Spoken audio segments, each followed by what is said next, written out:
A'udzu billahi minasy syaithanir rajim.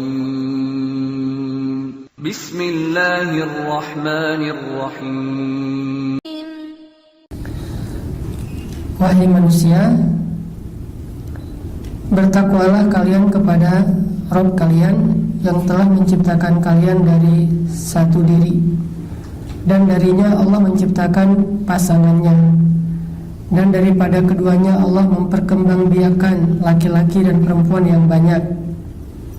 Dan bertakwalah kepada Allah yang dengan namanya kamu saling berbuat baik, dan peliharalah hubungan silaturahim.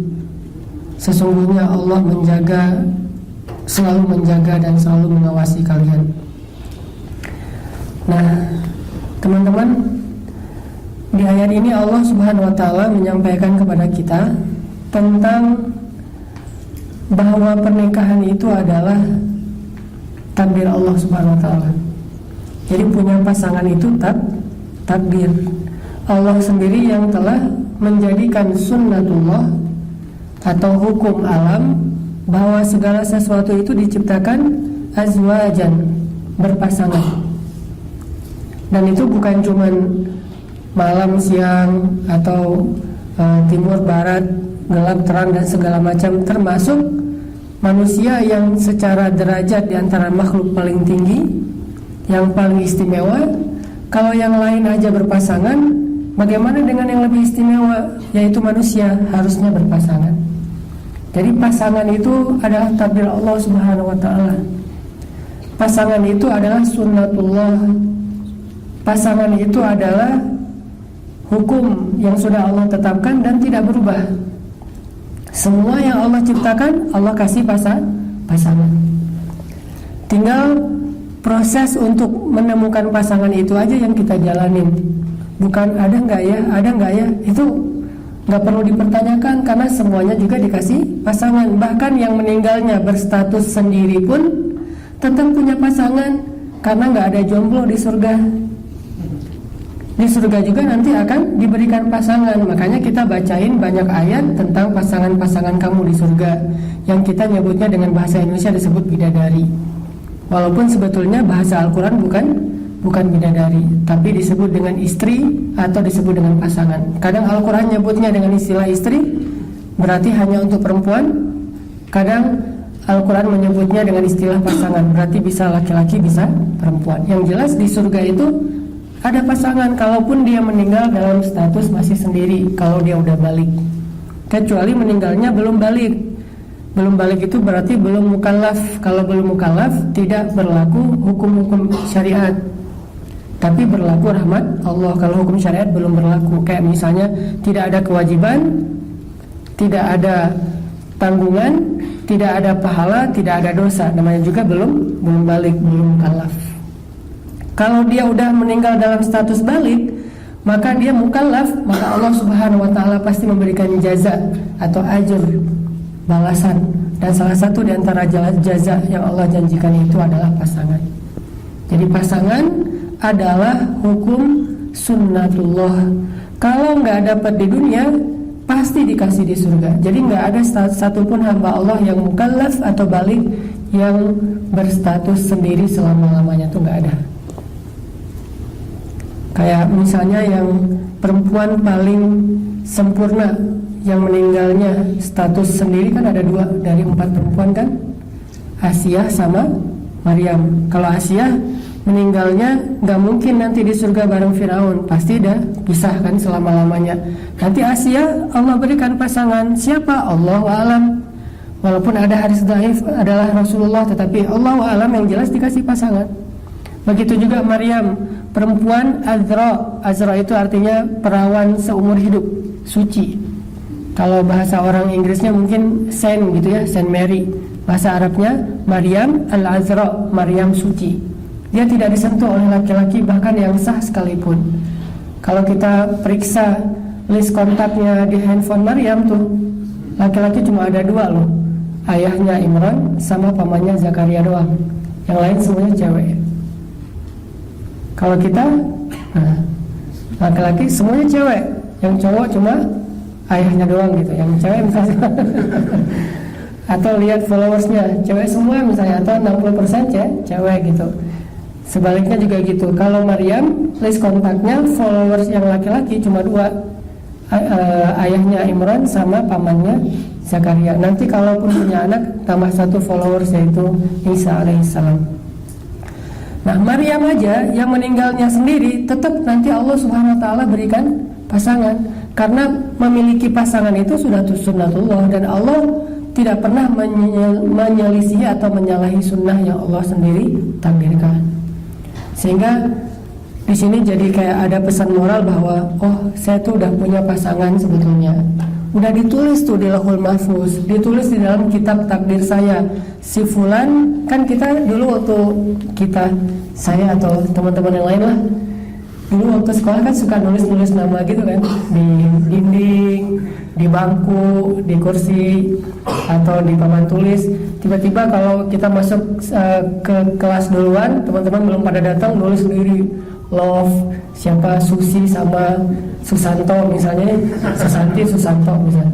Sampai saking kita senang nulis nama pasangan, ke Jabal Rahmah itu paling banyak nama Indonesia loh. Nama paling banyak saya periksa di Jabal Rahmah pasti Budi, Anto, pokoknya nama-nama Indonesia tuh. Jarang ada namanya Muhammad atau Yusuf gitu, jarang. Orang Arab nggak suka nulis di situ. Kalau kita banyak tuh pas naik ke Jabal Rahmah namanya Indonesia semua. Kita lebih suka menulis nama kita di Jabal Rahmah. Kalau orang Arab lebih suka menulis namanya di kartu undangan.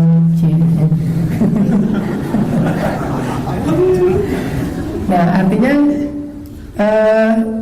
kita kan nulis-nulis sendiri dengan dengan hasrat kita, dengan harapan kita, dengan nafsu kita. Kadang kalau bahasa kasarnya, sebetulnya tulisan kayak gitu tuh udah ada di Lauhul Mahfuz. Kita aja yang belum baca. Udah diukir sama Allah tulisan itu. Bukan di papan tulis kelas, bukan di bangku sekolah, bukan di dinding, bukan di tembok, bukan di buku diary, bukan di Jabal Rahmah, tapi di Lauhul Mahfuz udah ditulis namanya. Dan itu salah satu di antara ketetapan Allah yang sudah Allah tetapkan bahkan ketika Allah awal menciptakan kita. Nah, ini Allah katakan, sesungguhnya kami telah menciptakan kalian dari seseorang, yaitu Adam, lalu kami ciptakan darinya pasangan. Lalu dari pasangan itu kami perkembangbiakan laki-laki dan perempuan. Artinya terus saja hukum kayak gitu dari mulai Adam Hawa berlaku terus sampai hari kiamat. Kalau enggak, kalau sampai di stop, berarti tidak ada perkembangbiakan. Perkembangbiakan ini menunjukkan bahasa lain dari bahwa pasangan itu akan terus ada sepanjang kehidupan di dunia. Sehingga kita tidak perlu khawatir ketukar. Ini yang bisa bikin kita kadang-kadang ikhtiarnya ya, apa ikhtiarnya? Usahanya kadang-kadang suka salah gara-gara kita nggak yakin dengan poin ini nih. Kalau kita yakin sama poin ini, pasti ikhtiar kita akan lebih terjaga, nggak akan sampai break the line. Kenapa orang melanggar syariat dalam mencari rezeki yang halal? Karena dia nggak yakin kalau rezeki itu di tangan Allah. Kalau dia yakin rezeki itu di tangan Allah, ngapain dia harus melanggar? Allah kan tetap ngasih tanpa harus melanggar. Justru gara-gara kita melanggar, Allah nanti akan memutarbalikan sesuatu yang baik yang harusnya jadi jatah kita jadi sebuah musibah. Nah, ada orang yang melanggar ikhtiar yang halal dalam mencari rezeki, itu pasti penyebabnya karena dia nggak yakin rezeki itu Allah yang kasih, ada di tangan Allah, Allah yang menjamin. Makanya dia ketika ngerasa kayak nggak ada harapan, kayak banyak kesulitan, dia pun mencampakkan batasan-batasan agama Allah dan mencari sesuatu yang menurut logika dia akan bisa dia dapetin, walaupun itu melanggar. Begitu juga jodoh.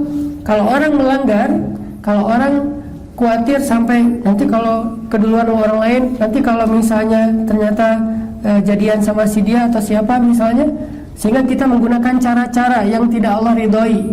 Salah satu caranya adalah main belakang. Main belakangnya menggunakan sihir atau dukun segala macam. Nah, ini berarti kita nggak yakin dengan takdir Allah bahwa pasangan itu udah ditulis sama Allah. Kalau waktu kecil dulu suka kayak ngitung-ngitung gitu, nama dia hurufnya berapa, terus nama kita kalau nggak nyambung dipaksa-paksain, ujung-ujungnya nyambung aja pokoknya, gimana caranya. Ini pemaksaan takdir. Pernah nggak sih dulu nulis nama di papan tulis atau hitung-hitung angka atau huruf gitu?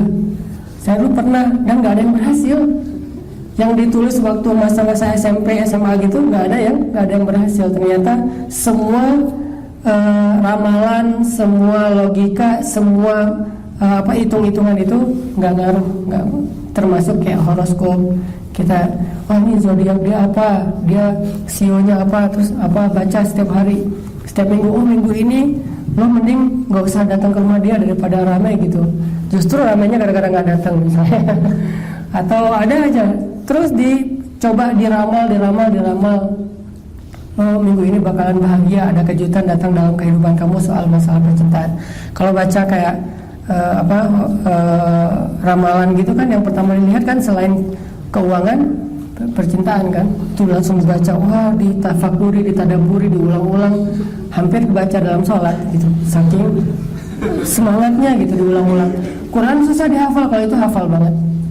Nah ini berarti kita nggak yakin bahwa pasangan kita itu udah ditulis di papan tulis takdir di Lauhul Mahfuz, udah ditulis, nggak akan ketukar. La ilaha illallah Muhammadun Rasulullah alaihi salatullah wa alihi wal ahibba. La ilaha illallah. Yang berhasil ternyata semua ramalan, semua logika, semua hitung-hitungan itu nggak ngaruh, nggak termasuk kayak horoskop. Kita, oh ini zodiak dia apa, dia sionya apa, terus apa baca setiap hari, setiap minggu. Oh minggu ini lo mending nggak usah datang ke rumah dia daripada ramai gitu. Justru ramainya gara-gara nggak datang misalnya. Atau ada aja terus dicoba diramal. Oh minggu ini bakalan bahagia, ada kejutan datang dalam kehidupan kamu soal masalah percintaan. Kalau baca kayak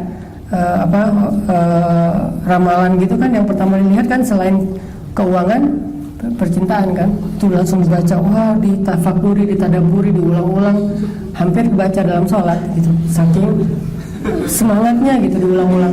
Quran susah dihafal, kalau itu hafal banget. Nah ini berarti kita nggak yakin bahwa pasangan kita itu udah ditulis di papan tulis takdir di Lauhul Mahfuz, udah ditulis, nggak akan ketukar. La ilaha illallah Muhammadun Rasulullah